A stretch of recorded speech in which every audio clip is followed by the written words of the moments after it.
This is Chemistry 2.5 Rates of Chemical Change past paper questions. So the first question is asking you about hydrogen peroxide. It gives you the chemical equation of what happens when hydrogen peroxide decomposes.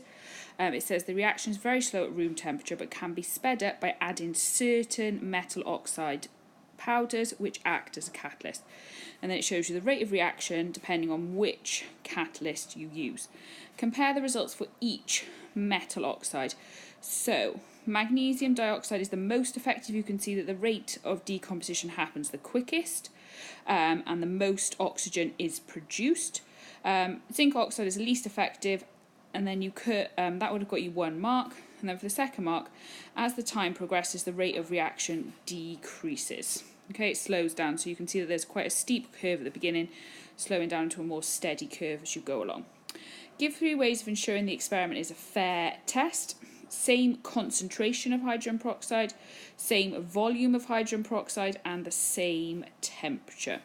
Catalysts are used to speed up industrial processes. Explain why this is important. Allows a lower temperature to be used, which saves energy and reduces costs. Okay, that question comes up quite often. Just think about saving energy and reducing costs. Question number 2 then.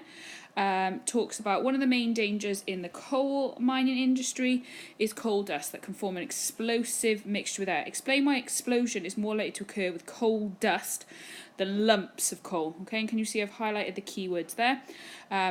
Greater surface area than lumps of coal. So coal dust is going to have a greater surface area, which means there's greater chance of collision per unit of time. Okay, a chemical reaction goes twice as fast if the temperature is increased by 10 degrees. At 5 degrees, milk undergoes a chemical reaction that makes it go sour in 8 days. Calculate how long it'll take for the milk to go sour at 35 degrees. Okay, so as you can see by here, I've done some workings. It is worth 2 marks, but I've used the space below, or you can use the space at the back to do some workings. So I've done 5 degrees equals 8 days. Every time it's increased by 10 degrees, it goes twice as fast. Okay, so 15 degrees would be 4 days, 30 degrees increasing it would be 2 days, and then 60 degrees would be 1 day. So I put 35 would approximately be 1.5 days. Question number 3 then is a graph question. So I need to get both little bits. So they've given you the results, they've shown you the method. 3 students individually investigate the mass of copper formed when increasing amounts of magnesium powder were added to 50 centimetres cubed of copper sulfate solution. And then it goes on to explain the method in more detail, and these are the results for each student, and they've calculated a mean. On the same grid, plot the mean mass of copper formed against the mass of magnesium added. Draw a suitable line. So there's my points. As you can see there, I've worked out what each little square would be, which allows me to plot my mean a lot easier. So the first thing I would do as soon as I get a graph question is work out what each little square is. I've decided it's a line of best fit. Could have maybe curved it. And then there's one anomalous point there.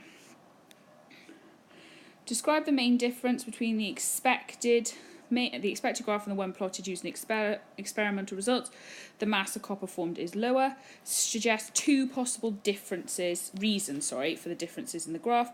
Not all the magnesium reacted, so it could be some still left and not all turned into copper. Or at the end, the copper was not filtered out properly and some was maybe left behind in the solution. Question number 4 then is a 6-mark question. This would be a really nice 6-mark question if it was to come up. So at the bottom, before I even start doing the 6-marker, I read through the question and I make notes. Okay, so make sure you're doing that in the exam. Explain using particle theory how the rate of chemical reaction depends on the concentration and temperature. So thinking about ticks, the topic. The topic is particle theories and rates. Important marks 6. Okay, so you need to be doing 6 points. Command words. So what are the command words? Explain. Say what you would see. Keywords. So I've highlighted concentration and temperature, and I've started to think about what other keywords I could use, and then I've started to think of a sentence starter to get me going. Okay, and then I've put, for a chemical reaction to occur, particles must collide with enough energy, activation energy. Increased temperature will increase the speed the particles move, and more chance of successful collisions, increased rates. Okay, so that there is going to get you maybe 3, maybe 4 marks. Increased concentration will increase the number of particles in the same volume. This will mean more chance of successful collisions, increased rate of reaction. Question number 5 then is a graph. Nope, it isn't a graph question. It's a question looking at results. Okay, sodium thiosulfate, which is a prac that you can watch the YouTube video of on the channel. As you increase the concentration of sodium thiosulfate, the time it takes for the liquid solution to turn cloudy and the cross to disappear decreases. Okay, state at which concentration gave the most repeatable set of results. Okay, so you're looking at results that are really close together. Give a reason for your choice of answer. So I put 8 grams per decimeter cubed because that is the one with the results where the values are the most closest together, and I've given that as my reason. Apart from taking more reasons, suggest one way to improve the repeatability of readings, so to make them closer together. Use a light sensor to record the temperature change. Okay, so instead of using just your eyes, you could use a light sensor to record, that should be colour change, sorry. Apart from the volumes of both reactants and the concentration,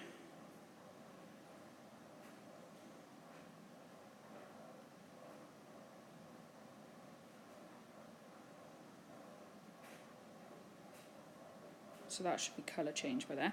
Apart from the volumes of both reactants and the concentration of acid, name the most important factor that must be kept the same during the experiment, the temperature. State and explain using particle theory your conclusion from the investigation. So you're looking and explaining results. As the concentration increases, the mean time to react increases at a positive rate. Okay, so it's a positive correlation, positive rate.